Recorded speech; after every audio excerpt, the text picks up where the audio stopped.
We're excited to announce that our very own podcasting platform, Zencastr, has become a new sponsor to the show. Check out the podcast's discount link in our show notes and stay tuned for why we love using Zen for the podcast. You're listening to the Archaeology Podcast Network. Hello and welcome to the Archaeotech Podcast, episode 117. I'm your host, Chris Webster, with my co-host, Paul Zimmerman. Today we talked to Sean Field of Notre Dame about his research into the Chacoan Road Network. Let's get to it. All right, as I said in the introduction, we are interviewing Sean Field. He is a doctoral student at the University of Notre Dame. Sean is a geospatial archaeologist that focuses on Chaco and Mesa Verde regions of the American Southwest. His research interests include interaction, settlement, and climate variability. The paper we'll be discussing is linked in the show notes, and it's called A Least Cost Analysis, Correlative Modeling of the Chaco Regional Road System. And again, you can find that link in the show notes. All right, welcome to the show, everybody. And Paul, how you doing on this Thanksgiving Day? Oh, I'm doing pretty good. How you doing today? Stuffed yet? Good. I know. It's actually kind of funny talking about that because I'm going to pull the curtain back a little bit. We're recording a week and a half before Thanksgiving. I am stuffed. But I'm also stuffed. Yeah. I actually I'm practicing. Just had lunch. Nice. Well, hopefully everyone is enjoying family time. Chances are, if you're listening to this on Thanksgiving Day, you're sick of family and you're listening to our podcast instead. But we'll hope that it all works out. All right. So we have a fantastic guest today. His name is Sean Field, as I read in the bio and the introduction. So Sean, welcome to the show. Yeah, thanks for having me. Great. You brought my memory back, because we're going to talk about Chaco Canyon and the Chaco road system and go down some areas like that. But man, I got a chance to work near Chaco Canyon on a CRM project probably 5-6 years ago, or more actually. Awesome. I think more than that.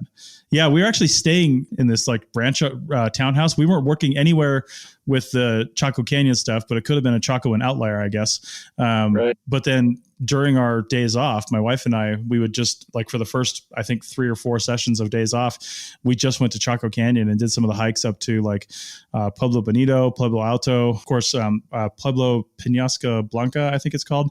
Yeah, Penasco Blanco. That's a great. Yeah, isn't it though? Saw the supernova petroglyph and all that or pictograph, and it was just a good time. So thanks for bringing all that back. Yeah, no problem. Glad I can help. Yeah. So why don't you just give us an overview of what we're going to talk about here, what you were studying over at Chaco Canyon, then we'll go from there.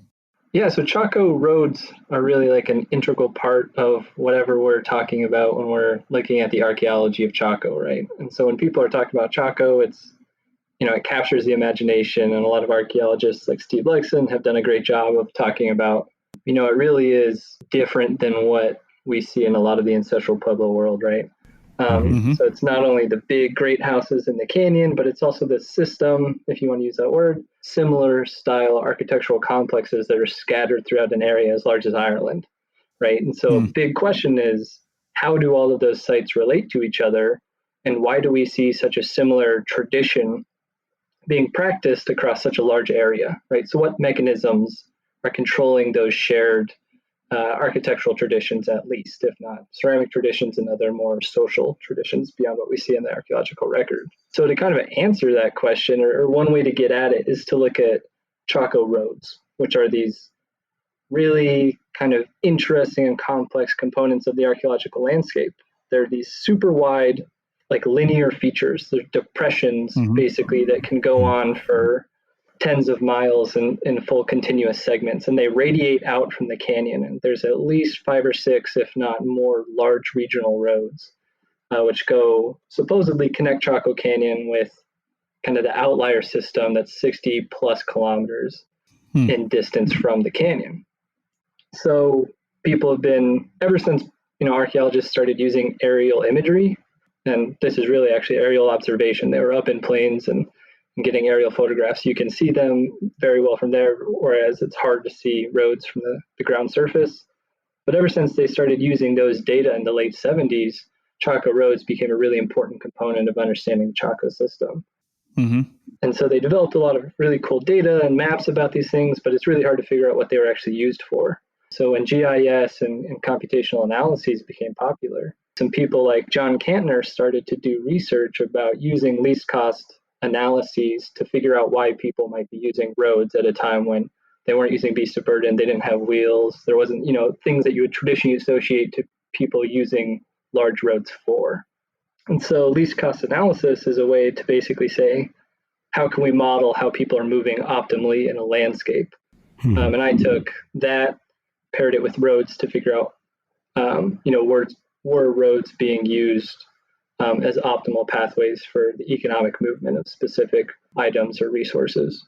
What do these roads look like on the ground? How do you identify them, not from a satellite image, but if you were to be walking across the landscape, what would they appear like? If you're lucky and you've got a big one that's relatively well preserved, it's a 10-meter wide-ish depression that has kind of berming on both sides. So there's very rarely any sort of hyper-formalized construction. So it's not like there's masonry edges or berming or full-on masonry construction that's framing them. It's really just a depression with some sort of berming or mounding on both sides. And they're relatively straight in comparison to other types of linear features that you might see. And these are deliberately constructed? They're not just accidental from people walking over the same place repeatedly? I think they're a little bit of both, which makes them really difficult to identify and also difficult to understand what they were used for, right? So most of the roads that you see across the entire landscape, they were formally constructed, and probably what occurred was the debris from where the roadway would be was moved and pushed to the edges, right? So that clearing activity created kind of the central lane of the road, and then all the debris was moved to the sides, and that kind of created the berming, which gives you the general representation of a road. But then continuous use of those probably further formalized the general morphology or characteristics of that feature. Yeah, this is so insane. I didn't really look at the roads that much when we were there. I didn't actually quite honestly think about it that much, but I've heard them referred to as the Chacoan Road Network and roads and stuff like that before. And I just thought maybe that's a regional thing, why they're calling that, because normally you hear of Native American trail systems and other things, but it's like, my God, I didn't realize they were up to 10 meters wide. I mean, that's like a haul road on a mine. Yeah, they're kind of ridiculously large. Yeah. Right? For unnecessarily large. Right. And that was actually one of the first interpretations about what they were used for, was to answer the question of why would you need a road that's big, that is that large? And so a couple of the first people, I think like Tom Wines and some others, thought that, the roads were used for timber importation, right? So they were cutting timbers at high altitude fir and Douglas trees and the San Juans up north, that are in the Chuscas, or down south towards the Zuni Mountains. They were cutting them there, and then they were transporting them, a really long way, and then moving them to the canyon. So the early interpretations were that they were carrying them kind of widthwise. And a lot of these beams were pretty big, on the order of larger than 5 meters. So they needed a wide road to facilitate basically a bunch of people standing in line with each other, hoisting the beam up and walking it the entire distance. Okay. What questions was your research specifically trying to answer? Well, one, it was to say, after John Cantner did a lot of his work, he kind of showed that in some of his models, the roads, the actual locations of roads don't fit with where we would assume people would be moving if they were trying to reduce the amount of time it took for move to point A to point B. So he was saying is pretty much the roads did something other than facilitate economic transportation of people or the things they were carrying. I didn't buy that so much. I thought his research was really well designed and conducted, but kind of with advancements in how people are running these sorts of analyses, I thought it'd be nice to return to them. So we kind of redeveloped some algorithms that were produced to model caloric expenditure. And so we built these algorithms to kind of simulate timber importation, because I thought that was a convincing argument, right? It's they probably weren't carrying foodstuffs or in large quantities back and forth, but we definitely know through some isotopic analyses that other folks have done that a lot of the timbers that are located in Chaco Canyon and were used for those big great houses were cut in those resource or procurement locations really far in the distance, right? So if you got that, that's some evidence, right, that I figured they had to be moving them in a slightly efficient way. So we kind of built models to simulate it. So these roadways, if they're being used for transporting timbers and you have resource procurement areas, what's on the far end of the road at the opposite end from Chaco? Are there other communities? Are there other sites of some kind that you can identify as being the sources of these timbers? What are you looking for at that end? A little bit of both. So the North Road, which is probably the most famous of the Chaco Road system, it's super straight. It kind of aligns with cardinal directions in a really nice way, but it kind of extends from Pueblo Alto, which sits just above the edge of the canyon on the north side of Chaco Canyon, and goes all the way up through Pitts Canyon and kind of projects towards the San Juans and La Plata Mountains. And across, that entire system, there's 5 or 6 outliers. So there's other additional sites which are associated with Chaco. At the very end of it is it either ends at Chaco or at the mouth of Pitts Canyon, or it ends at Salmon and Aztec. So at the very far end, kind of how I imagined it is they were probably cutting timbers and then you would be leaving them for 1 or 2 years, because once you fell a tree, you can actually let it dry and it reduces the weight of that by like 50% or something. And so there might have been either resource camps, or there might even be maybe not like year-round habitations or pit structures or something up there. And then the timbers were first brought towards, the closest community out on the periphery, and then it was slowly kind of in a stage-wise movement brought towards the canyon. I was just taking a look at one of your maps here within the research. One of your models that you used was called least cost modeling, and it totally makes sense. And I want to talk about some of these paths and how they lined up with projected road alignments and actual road alignments, and the suggested road alignments based on the paths. But first, tell our audience what is least cost modeling. How did you come up with these equations that you used here, and how does this what are the kind of inputs you use to get this to work? Least cost modeling has been, I don't know the amount of ecologists or economists, but people a lot smarter than me developed these methods and all the algorithms. So least cost modeling basically takes a raster or a matrix data set, right, which has values for each cell. And then it multiplies that entire data set basically by a series of algorithms or inputs, which basically allows a computer to crunch all those numbers and say, what is the easiest way along a matrix to get from point A to point B? So where's the path with the least accrued cost? And you can use different algorithms to simulate what people are trying to optimize. So most people use an algorithm called Tobler's algorithm, which is meant to be used in a case where you think people are trying to minimize the amount of time it takes to get from point A to point B. So, I thought that if you're carrying something super heavy, like we've all been out there either doing survey and you got a full pack on, right? Half the time you're worried about time. The other half the time you're like, oh my gosh, I feel exhausted, right? I'm actually thinking in terms of like physical exhaustion. So for me, caloric expenditure, energy expenditure is equally as valid of a component or condition that people could be thinking about optimizing. This group of researchers in the late 70s built this thing, or constructed this algorithm based off of Army marching data.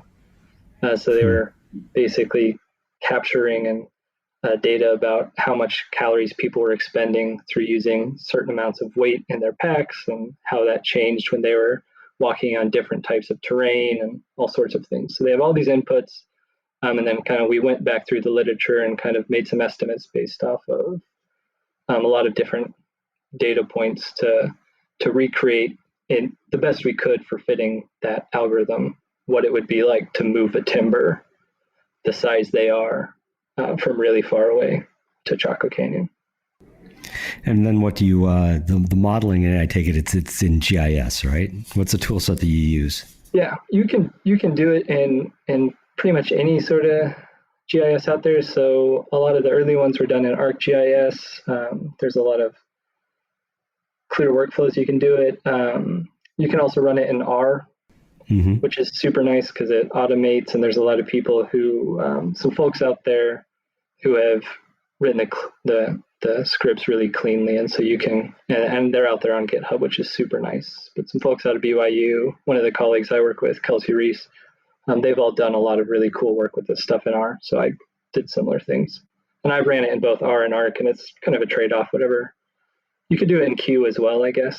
You'd have to you'd have to be a lot more familiar with the grass, but pretty much any GIS will handle it. Why is it important to understand all this stuff? I mean, what's the real benefit here to figuring out, what the best path for these roads were and correlating that to where they're at now? Right. I asked myself that when I was first doing this project, because it's like, it's super interesting, and you can tell awesome stories with archaeology, right? But in the grand scheme of things, how do you convince people that it's worth the money for like grants or whatever, that we should know why people were using roads in the past, right? Because it's very ephemeral. I mean, really, in my opinion, the most important thing about it is really the understanding what the roads are is a really small component of understanding how this huge system operated in the past, right? So if roads are really one of the best physical lines of evidence we have for how the outlier system is interacting with Chaco Canyon, then we need to utilize and understand exactly how that system might have been used by people in the past to get an understanding of how they were physically interacting with the canyon and how social networks were probably constructed on top of that. And so if you have an interpretation about whether that interaction is ritual, economic, or some other social mechanism, that's going to dramatically alter what you perceive the Chaco system to look like. And perhaps more importantly, why that system stopped being reified, right? Why did people all of a sudden stop building Chaco great houses? Well, that can only be answered if you know why people were building Chaco great houses in the first place, and why they chose to identify with these architectural traditions that emerged in Chaco Canyon. So it's a really small piece. When you mentioned the great houses and the importation of this timber, is there a particular time period that we're looking for? I mean, does it happen fairly quickly, or is it something that persists through a long span of time?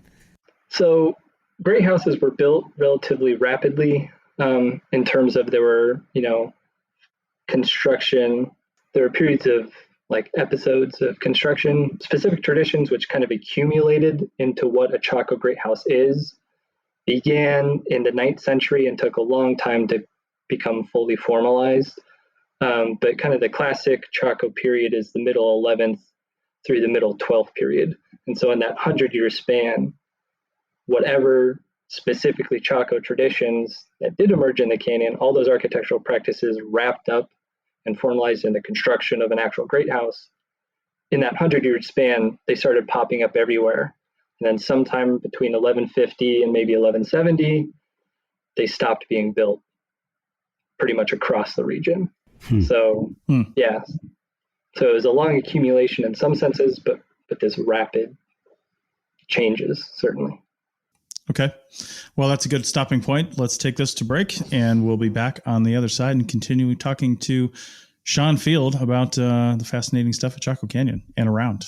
Back in a second. Chris Webster here for the Archaeology Podcast Network. We strive for high-quality interviews and content so you can find information on any topic in archaeology from around the world. One way we do that is by recording interviews with our hosts and guests located in many parts of the world all at once. We do that through the use of Zencastr. That's Zencastr. Zencastr allows us to record high-quality audio with no stress on the guest. Just send them a link to click on, and that's it. Zencastr does the rest. They even do automatic transcriptions. Check out the link in the show notes for 30% off your first 3 months, or go to zencastr.com and use the code Archaeotech. That's ARCHAEOTECH. Looking to expand your knowledge of X-rays and imaging in the archaeology field? Then check out An Introduction to Paleoradiography, a short online course offering professional training for archaeologists and affiliated disciplines. Created by archaeologist, radiographer, and lecturer James Elliott, the content of this course is based upon his research and teaching experience in higher education. It is approved by the Chartered Institute for Archaeologists as 4 hours of training. That's in the UK, for those of you that don't know. So don't miss out on this exciting opportunity for professional and personal development. For more information on pricing and course structure, visit paleoimaging.com. That's PALEO imaging.com, and look for the link in the show notes to this episode.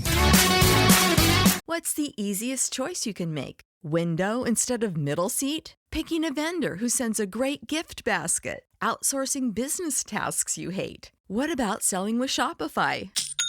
Whether you're selling a little or a lot, Shopify helps you do your thing, however you cha-ching. Shopify is the global commerce platform that helps you sell at every stage of your business. From the launch your online shop stage to the first real-life store stage, all the way to the did we just hit 1 million orders stage. Shopify's there to help you grow. Whether you're selling scented soap or offering outdoor outfits, Shopify helps you sell. Wherever and whatever you're selling, Shopify's got you covered. Sign up for a $1 per month trial period at shopify.com/try. Go to shopify.com/try now to grow your business, no matter what stage you're in. Shopify.com/try.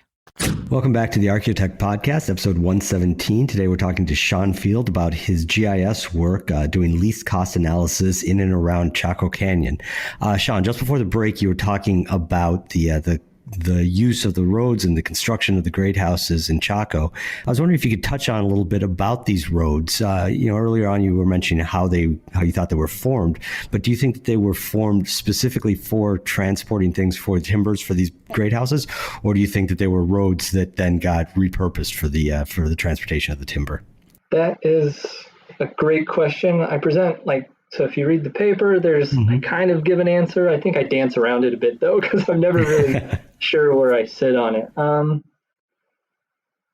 I would think it's probably a little bit of both. I think there were certain roads, at least to me, seem like they were built or at least maintained for the purpose of bringing timbers to Chaco Canyon. That includes the North Road, which goes, up north to the La Platas. It includes the roads that go to the Chuscas, and then maybe and it could include some that go to the south, but mainly those to the north and to the west. Whether they were constructed for it or not is a really tough question, right? So we have a very good idea of when timbers were being imported, right? Of course, we have a small sample size. There was something like almost 240,000 timbers or beams that were brought into Chaco Canyon within a couple 100-year period, and a very small amount of those have been sampled. So we don't exactly know how many were brought from large areas, but we do know we have a really good temporal control on when timbers were cut, right? So we know when they would have needed to be imported, but we don't have good control on when the roads were built, because there's very few diagnostic ceramics or other diagnostic materials that are associated with the road. So it's next to impossible to date these things.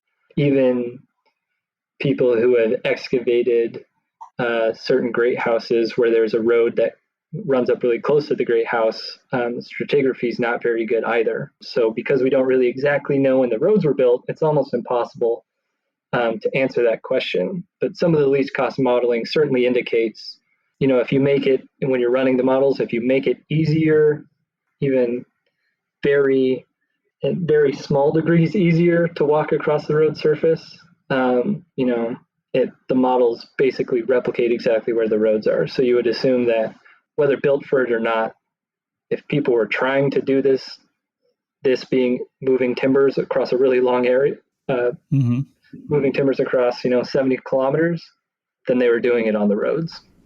I would suppose that it's a feedback loop on itself too. Once you have a road, It makes it more likely that you're going to use the road. Yeah, exactly. Mathematically, the algorithm it's not really perfectly replicating moving these things, right? The best way I think about it, have you guys seen, I'm sure there's a lot of people who've seen all of the Friends episodes, but there's one episode where Ross and Rachel are carrying a couch and Ross is yelling pivot. He's like, pivot, right? Oh my God. Yeah. I remember that. Yeah. Well, pretty much how these algorithms work, right, is they're basically calculating slope between two points of elevation, right? And then they're amplifying that through the algorithm that you put in, right? So if you're on the front end of a beam that you're carrying, right, you're going downhill, you're carrying a lot more of the weight than the people above you, right? Yes. So mathematically, this doesn't actually account for that at all.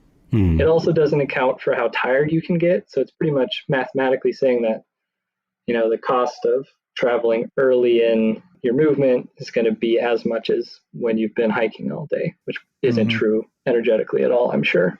So there's a lot of there's a lot of minor flaws in that, which I'm not currently equipped to handle. And you have to do a lot of other research just to answer those questions. Yeah. Now, I found it really interesting, actually, while you were addressing that in your article, because you do say that that it doesn't appear that the timbers were dragged, so they would have been carried. Yeah. We don't have pack animals to carry them either. And it reminded me of something in my dissertation where I was looking at travel along the valley floor in Yemen, and trying to, there it was camel traffic. And so that tends to space out about every 40 kilometers because that's about how far a camel caravan goes in a day.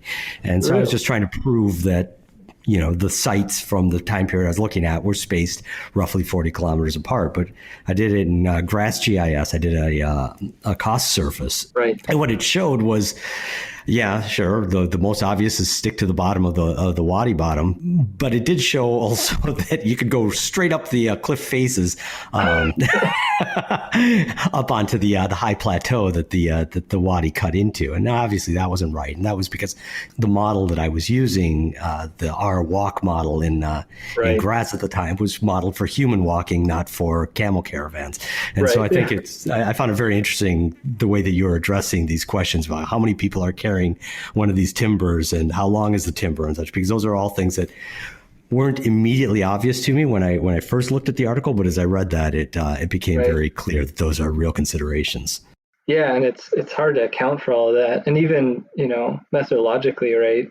There's a lot that you can do with manipulating the cost surface to kind of to give some idea about how people would be to try to mimic some assumptions that you have about how people are actually acting in the past, right? Right. So that's I think your point on. Well, and there's also you can scale the side of a cliff, right? Is a perfect example of that, right? Because you could delimit that, but how do you know that, like, if it was someone actually walking, that wasn't some option that they considered? Well, and I didn't have high resolution images. I was using the shuttle SRTM stuff for my DEMS, and and that wouldn't capture the places where there were actual roadways that were carved into the side of the cliffs that went from the wadi bottom up to the top. Right. You were working with much finer grained DEMS than I had. Where did you get those? Those are just from the USGS. So there you can just go through their map portal, which is super good. I think the entire continental United States now has 10-meter elevation. Everyone's flying LiDAR nowadays, right? So there's over the American Southwest and across large parts of the continental United States. The government actually has tons of, I would say, closing in on sub-meter elevation data that's slowly being released through these, portals and channels and stuff like that, which is super cool. And that's only gonna, make these types of analyses even more closely aligned with actual human decision making, I think. No, makes sense. Human decision making, you touch both in the introduction and then toward the conclusion of your article, you touch on what's probably a touchy subject about about why these roads exist, looking at more purely economic motivations, looking at how much energy one expends to move timbers across the landscape, and other, let's see, you quoted political, social, or ceremonial motivations. Right. And if I am misstating what you said here, but early on, it seemed that you were arguing that the economic ones, for a variety of reasons, can be maybe more easily modeled with these tools, and so you should approach them first, and then look at other reasons for where things match or don't match. Did I get that right? And if so, or if not, could you expand on that, please? Yeah, no, I think generally you got it right. Certainly we should assess what the tools can allow us to assess first. Maybe not first, but we should make sure that we feel confident about that before we totally negate those types of models or those interpretations, right? I think there's probably ways to model ceremonial and more socially complex types of movement, right? You could manipulate a cost surface raster in a way to where you could essentially put like a gravity model around all of the sites, right? And you could multiply that on top of a cost surface raster that's just based off of slope. Mm-hmm. And that would, that would technically draw the path towards a site. right? So if you were saying like, okay, how would we expect people to get from point A to point B, but in moving from point A to point B, they're trying to see as many other people as possible, right? And so you could do you could do that type of cost surface manipulation with all sorts of social variables. You would just have to be really confident in the assumptions, and you would have to be clear about how you're mathematically trying to represent those social or human decisions, right? And that's something that's super important. And a lot of other people have been working in Chaco far longer than me and saying some really cool things, is ideas that Chaco is a pilgrimage center, or that people were, going to Chaco for religious or ritual or ceremonial events, and they were doing this on an episodic basis. They also are indicating, that their Chaco great houses were built in places where they were meant to be seen, so they were in areas of high visibility. So you could even take, if you want to roll off the ideas about visibility in the Chaco world, you could just run a view shed across all of the sites along a roadway corridor, and then you could kind of basically multiply that on top of a cost surface raster. And then I'm sure that the path would be drawn towards areas of high visibility, as long as you manipulated it in the right way. I guess that brings us to a danger, right? With modeling, you can get a model to do whatever you want to do as long as you're manipulating the parameters, right? So we have to be really careful that it's not circular, right? We're not just saying, gosh, I'd really like it to support this argument, so I'm going to build the parameters of the model in a way that the only outcome is going to be to support my analysis. So I think that's something that's always just a tension in GIS and in a lot of the methods and technologies being used in archaeology nowadays. Yeah, certainly. Another minor economic point here, but back to that the camel caravans example. They typically stop at cities or caravanserais, and availability of water is a huge driver of where those are located, where those nodes are. Was that a factor in your study at all? Availability of water, travel distances, those sorts of things. Water distances wasn't. That's actually a really great point that I didn't think about at all. Oh, sorry. No, I think that's brilliant. We thought about it only in terms of we calculated not only from the resource procurement zones to the canyon, but also from site to next nearest site. So we kind of got to it and saying okay, people aren't going to be able to walk for 4 days on end, right? So they're going to want to kind of stop at places where they can sleep overnight and kind of rest a little bit. So I guess water's built into that, because you would assume that there's available sustenance at the places you're stopping, but if you weren't doing that, then there's no doubt the distances are so great that you would need to factor in how you're going to eat and drink when doing these sort of activities. So that's really clever. How about seasonality? Do you have any input into how seasonality would have affected these, or if these activities happened during particular seasons and not others? The best thing we could do for that would be looking at some of the early wood and late wood and of the timber samples themselves. Oh, of course, yeah. But that's only going to give us an idea about when the tree was cut, right? So we don't really know exactly how much time was taken up between when it was cut, how long it was dry rested, and then how long it until it was actually imported. So it's really tough to say. I would assume, there's certain things where if we accept the notion that they were doing it optimally and they were trying to preserve as much energy as possible, moving in cold months where there's not snow would make the most sense, right? Because in a lot of these arid environments, it's easier to walk on non-compact earth. If it's slightly harder, there's a little bit of moisture, and that moisture is really cold because it makes a compact surface, versus you're not going to want to walk in the rain because that's miserable, and you're not going to walk when there's snow. But that would require... Tell that to archaeologists. Yeah, right. That's exactly right. Oh, man. Chris's field CRM archaeologist comes out there. Right, yeah. Yo, walk in the snow my ass, I'll tell you what. Yeah, it does make you wonder how our our procedures and things that we're leaving today will be interpreted in 2,000 years, and if we're gone from this planet, like looking at these Chacoan roads, and you're doing these analyses to say, well, what is least cost analysis says it all right there. What is the least amount of effort, it takes to get from here to there? What path is the best? But then take a look at one of our housing developments with windy, curvy roads that are put there on purpose, just because it looks prettier than a straight road, Yeah, exactly. So there's so many other components that go into decision making, right? Sure. Then beyond we just want to do it. And there's something I saw a study that this architectural group they were hired by a college to put in like concrete walkways across the campus, right? And so what they did is actually they took a 6-month period where they just didn't do anything, and they watched where people were going themselves, and then they put the pathways there to kind of like only put concrete where they knew people were already walking, right? And something they struggled with is they saw that where people were walking changed across time, across seasons. It was dependent on, how many people were in each dorm, how many classes they had, what the makeup of was the majors and minors, and all that sort of stuff, right? It's like, how do you handle that? Controlling for all of that nuance 1,000 years ago, right? Yeah, indeed. All right. Well, we are just about out of time here, Sean. Where are you going from here? What are you studying next?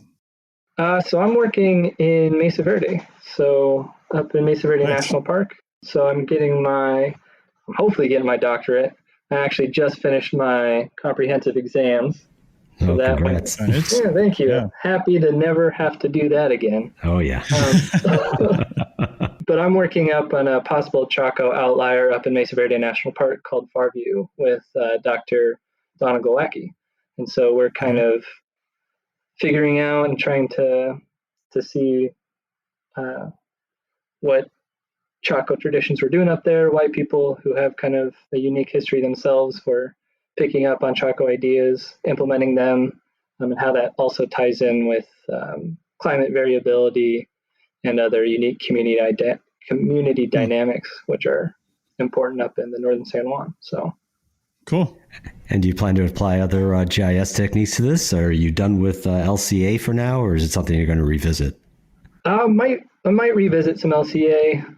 The GIS stuff that I do, a lot of it will be, we're going to be using a lot of remote sensing data and stuff like that. We'll do some hydrology analyses, but we're going to do a lot of spatial and cluster analyses to figure out how residential structures are clustering or disaggregating across time, because there is some relationship between social distance and spatial distance, right? So going to hopefully develop a series of analytical tools to figure out if there's times when the aggregation or disaggregation is severe enough that we can consider it, a unique shift in settlement strategy, and then correlate those with unique shifts in climatic conditions to see if we can tease out some of the relationship between, humans over a long span of time and the climate that they're situated in. So hopefully, it'll be super GIS dependent. Cool. But you have to come back on when you have some new results to show us. Oh, yeah, I'd love to. I really appreciate the opportunity to chat away and blabber on about all things archaeology. So thank you. No, that's very interesting. Nice. Thank you. All right. Well, thanks a lot, Sean. And when you have more stuff that you want to come on and talk about, like this Mesa Verde work or anything else, then please reach out and we'll get you back on the show. Sounds great. Thank you. All right. Take care. Good luck. We'll take our final break now, and Paul and I will come back for our App of the Day segment back in a minute. You may have heard my pitch for membership. It's a great idea and really helps out. However, you can also support us by picking up a fun t-shirt, sticker, or something from a large selection of items from our TeePublic store. Head over to arcpodnet.com/shop for a link. That's arcpodnet.com/shop to pick up some fun swag and support the show. All right, welcome back to the Archaeology Podcast. 117 is the episode, and this is the App of the Day segment.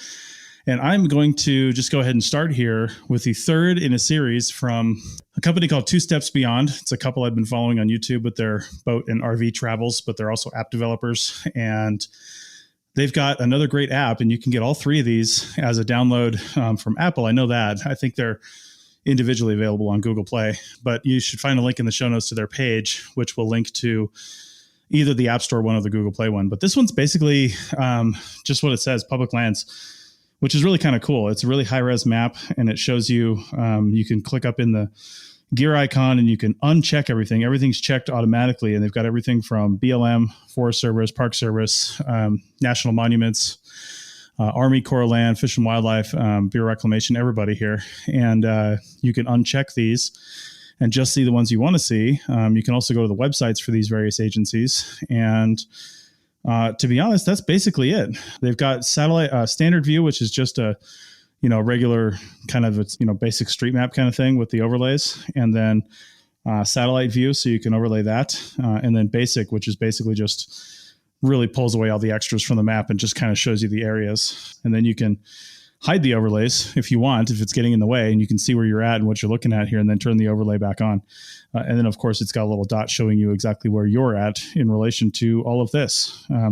It's got a search function too, and I haven't really played with that too much, but it's I know when you're out here in the West, man, just trying to figure out whose land you're on sometimes. I mean, if you're in Nevada, you can make a pretty darn good guess that you're on BLM land, but not always. And the weird thing is, if you want to know, like if you're in Forest Service land, their Forest Service land boundaries are really fuzzy. They're really broad. And you might think, man, I passed through the Toyabe National Forest like a few days ago or a few hours ago.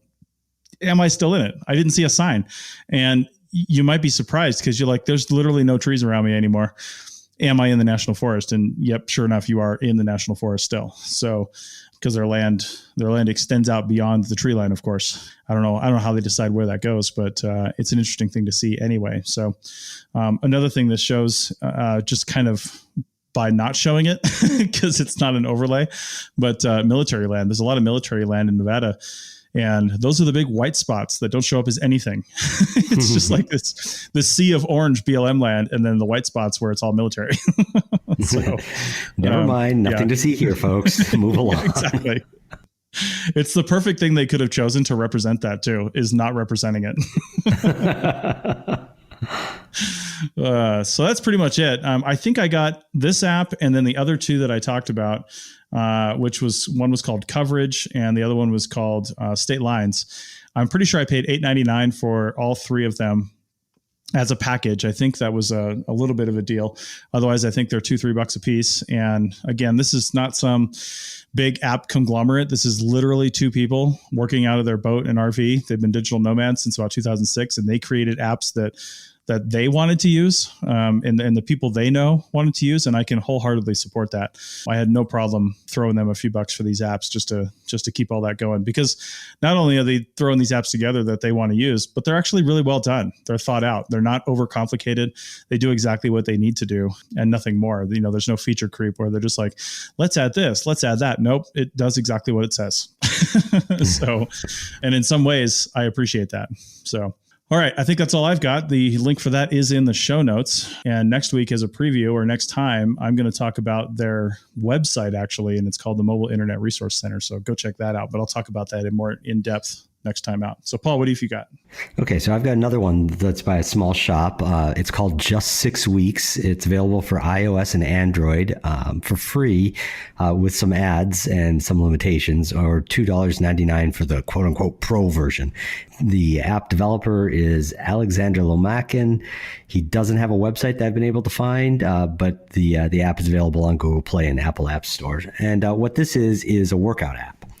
And the reason why I downloaded this one was a few weeks back. One of my coworkers was, in the middle of something, an alarm went off, and he said, "Oh, whoops! I gotta do my push-ups." I said, "What?" So I got this app, and it's getting me to do 100 push-ups over the course of however long he had it set for. Not at once, but 100 push-ups in a day. And that's what he was going to. And he is a very avid user of different apps and things. So after a couple times of that interruption, over the course of a week, I decided to go take a look because, I could probably use doing some push-ups myself. And what I realized was that there's a whole bunch of apps like this. And so I picked Just 6 Weeks because based off of the screenshots, it looked like it was pretty good. It was reasonably well rated. The one that he was using was a little confusing because there were two that had the exact same name and the exact same icon and the exact same screenshots in the App Store. And it just didn't make sense which one would choose. And so what it is again, a kind of a one-trick pony app. The free version just gives you push-ups, though if you pay for it, you can also get, sit-ups, bench dips, squats, plank, pull-ups, or dips. And so it calibrates you, it has you do a number of push-ups in one go, and then it builds out a schedule for you and gives you reminders. And, it's not to single out this particular app. It seems totally fine. It's just that it was interesting to me that these exercise ones have become such a big thing, that there were so many of them available on the App Store. I shouldn't have been surprised because a few years ago, there was the 7-minute workout ones. I think that was started by Johnson & Johnson. Certainly the Johnson & Johnson one is one I still have on my phone. And the reason why I wanted to talk about this is, I'm sure that this app is just fine. I'm probably won't be using it myself because I absolutely hate working out. I like exercise. I hate working out. It's weird. It's me. That's why I have this 7-minute workout that I never look at and haven't used other than for a couple months when I first got it. But Johnson & Johnson, at least, I had some ability to believe that there was some hard science behind what they had done. This other one, the guy might be great. He might be extremely smart. He might even have, a background in sports medicine or something, but I don't really know. And I certainly don't know it across all the dozens of different push-up apps that I saw. And that just brings up the question to me is that when I look at these things, my default is, it says it's scientifically tested. By whom and how and when. I don't actually know the answers to any of those questions. So, if you're looking at these, look at them, but maybe carry that little caveat around that you might not necessarily get what's advertised on the tin. Yeah, you might not. So I just downloaded this and I'm interested to see, and I'll report back later. I'll be interested to see when I do my push-ups to get my workout plan, if the app just like crashes and fails and says it's going to take you way longer than 6 weeks to get to 100 push-ups a day. The one thing I found odd about it when I first did my push-ups was that I couldn't figure out how to put the number. There was a circle with a 0 in it, and I'm like, well, I definitely did more than 0.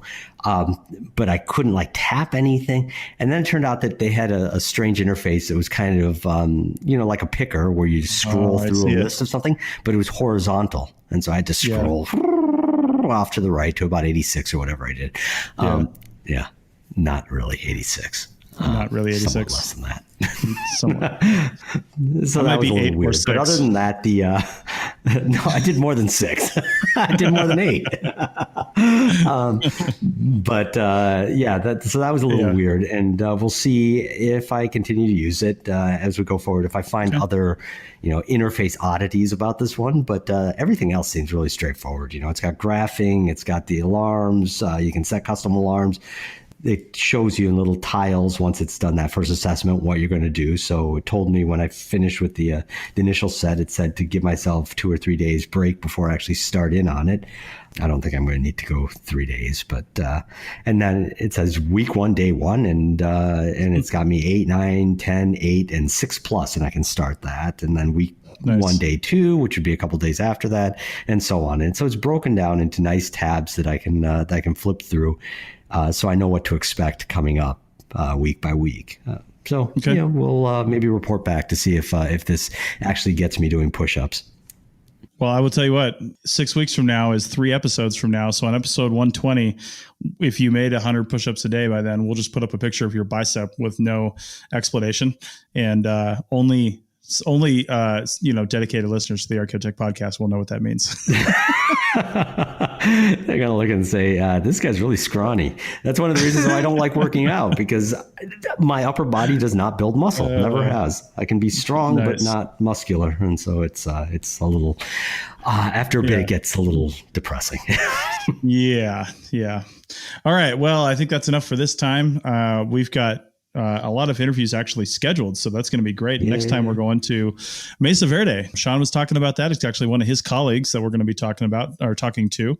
So tune in for that next time. And then we've got a few more good episodes all the way out into January that we're really looking forward to. So if you're interested in talking to us about your research, or you know somebody that would be a great interview subject for us, then reach out. Our contact info is in the show notes. If you've got something to write down now, it's just chris@archaeologypodcastnetwork.com is a good start. Or if you happen to be looking at the page for this on the web, over on the right side in the column, there's a little link that says schedule an interview. Again, we're out to end of January, I think, right now. So, you got some time to think about it and plan. But yeah, we're always looking for new interviews. So, all right. Well, thanks a lot, Paul. Thanks, Chris. Yep. And we'll see everybody next time. Take care. Bye.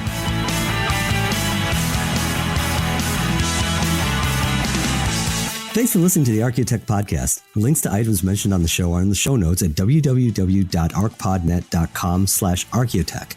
Contact us at chris@archaeologypodcastnetwork.com and paul@lugal.com. Support the show by becoming a member at arcpodnet.com/members.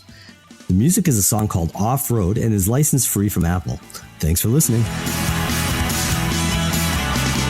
This show is produced and recorded by the Archaeology Podcast Network, Chris Webster and Tristan Boyle, in Reno, Nevada, at the Reno Collective. This has been a presentation of the Archaeology Podcast Network. Visit us on the web for show notes and other podcasts at www.arcpodnet.com. Contact us at chris@archaeologypodcastnetwork.com. Thanks again for listening to this episode and for supporting the Archaeology Podcast Network. If you want these shows to keep going, consider becoming a member for just $7.99 US a month. That's cheaper than a venti quad eggnog latte. Go to arcpodnet.com/members for more info.